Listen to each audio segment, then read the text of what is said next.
भारत में 37 रोज से जारी कॉकरोच जनता पार्टी का एहतजाज खत्म कर दिया गया है। मरकजी हुकूमत ने तमाम अहम मुतालबात तस्लीम कर लिए। भारत के मरकजी वजीर तालीम धर्मेंद्र प्रधान ने अपने ओहदे से इस्तीफा दे दिया।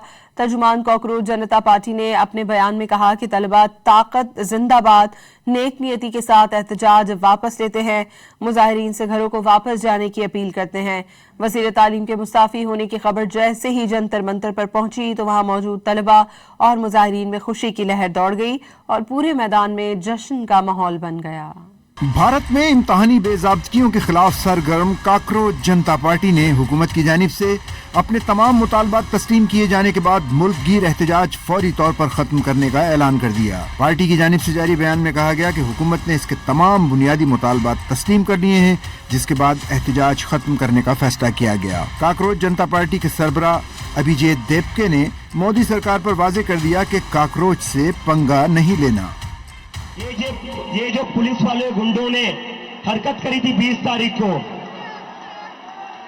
उसके ऊपर पुलिस वालों के ऊपर एक्शन तो होना ही चाहिए।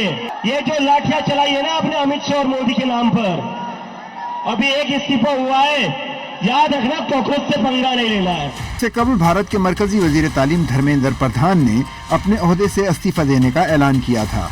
वजीर तालीम के मुस्ताफी होने की खबर जैसे ही जंतर मंतर पर पहुंची तो वहां मौजूद तलबा और मुजाहिरीन में खुशी की लहर दौड़ गई और पूरे मैदान में जश्न का माहौल बन गया।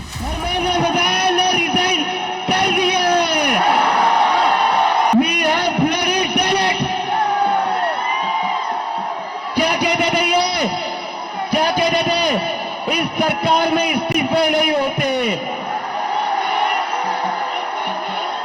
हम कहना चाहते झुकती है दुनिया, झुकाने वाला चाहिए। कॉकरोच जनता पार्टी ने इम्तहानी पर्चों के बार बार लीक होने, तालीमी निज़ाम में शफाफियत और वजीर तालीम के इस्तीफे के मुतालबे पर 5 जून से मुल्क गिर एहतजाज शुरू किया था। एहतजाज में उस वक्त शिद्दत आई जब गुज़िश्ता हफ्ते हजारों तलबा ने पार्लियामेंट के जानिब मार्च की कोशिश की, जिसे रोकने के लिए पुलिस ने लाठीचार्ज, आंसू गैस और रुकावटों का इस्तेमाल किया।